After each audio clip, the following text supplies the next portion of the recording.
Oh, what do you want to know about the Samson? And back on the ship, the adventurous Jim Rooney was still holding the fort. How long you intend staying on board, Jim, over?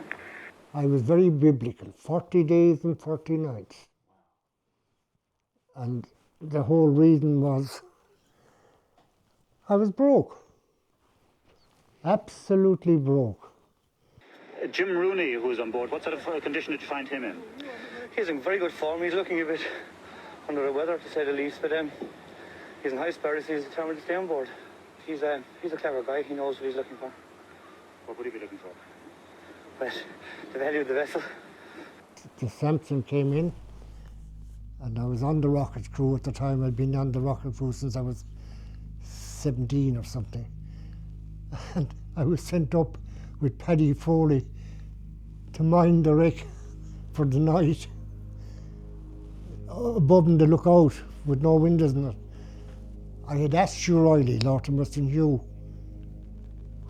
would he be game? Because Hugh had a boat, which I knew we were going to need to get stuff off it.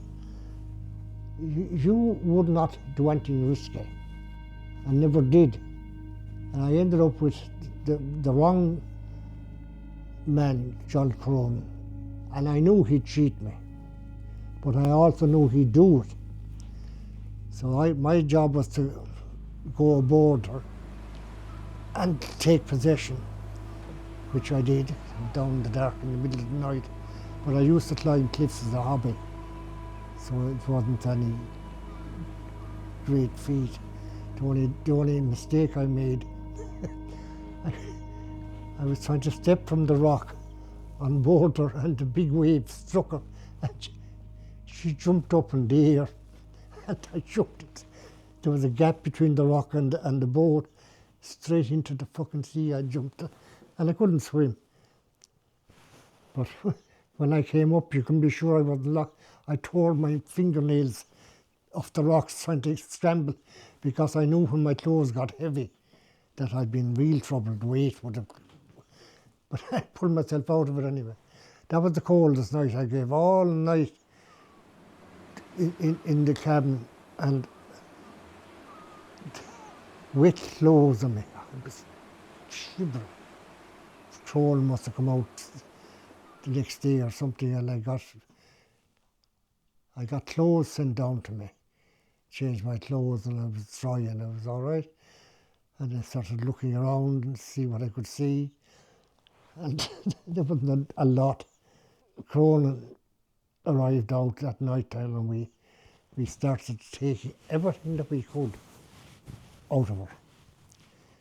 And the difficult thing was, unfortunately, in the daytime, there was people up on the cliffs looking down at you, and you see, I was theoretically a conservationist worried about the damage all the diesel oil would do to the foreshore, and being the honest broker, nobody believed me. But I mean, I was interviewed on radio, and I had to lie my way through it, pretending that that was my concern. Jim, what is the pollution risk? You've been all over the boat. What have you found? Over? As I'm talking to you now, Michael, I'll hold it up for the cameras. I have a herring in my hand which was washed on deck about 5 minutes before before the inspector from the department came aboard again. And the herring is still actually alive. And that's what the pollution is starting to do.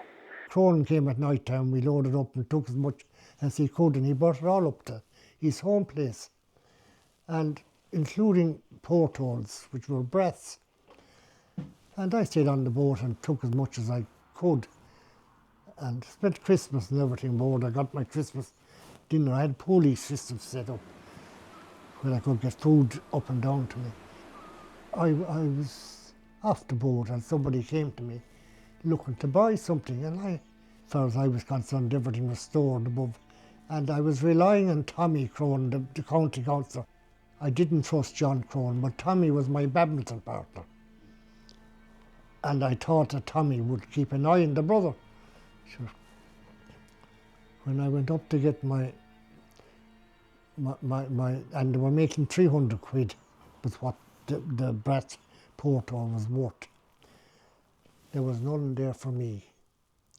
All sold and gone.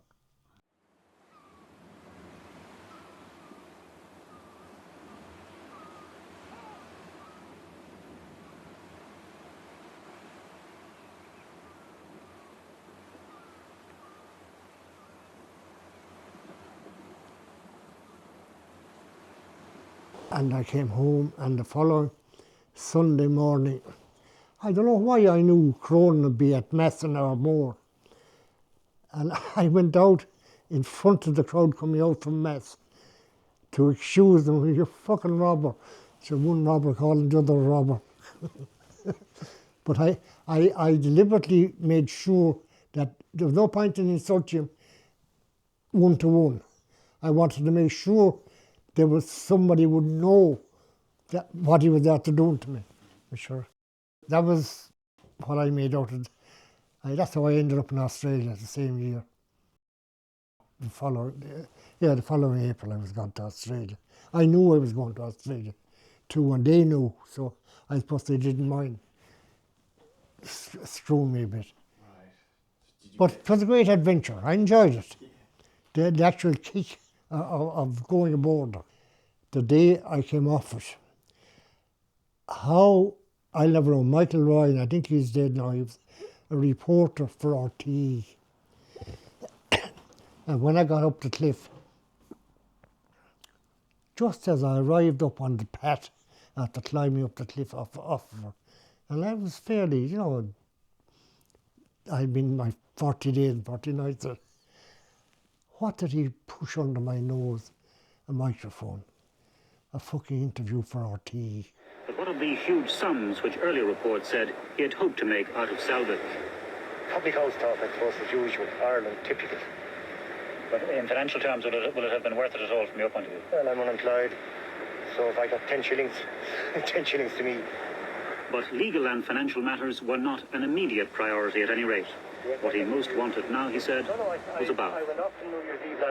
To this day, I have no idea how I handled it, but I knew that I didn't want. He was trying to put words into my mouth about claiming salvage, which I was denying. But how he ever knew, because I told nobody. I didn't want anyone to know when I was coming off it. And I decided deliberately, 40 days and 40 nights, I said, "Oh Lord, in the desert." That was my excuse, if I wanted a justification. It was stupid. But then I didn't want to go to Australia. I thought I'd make a few bob, and I didn't. I got nothing out of it, only hardship. Probably shortened my life a bit. But then again, there's no justice there. I shouldn't be alive at all. I had no way in the world. Christ.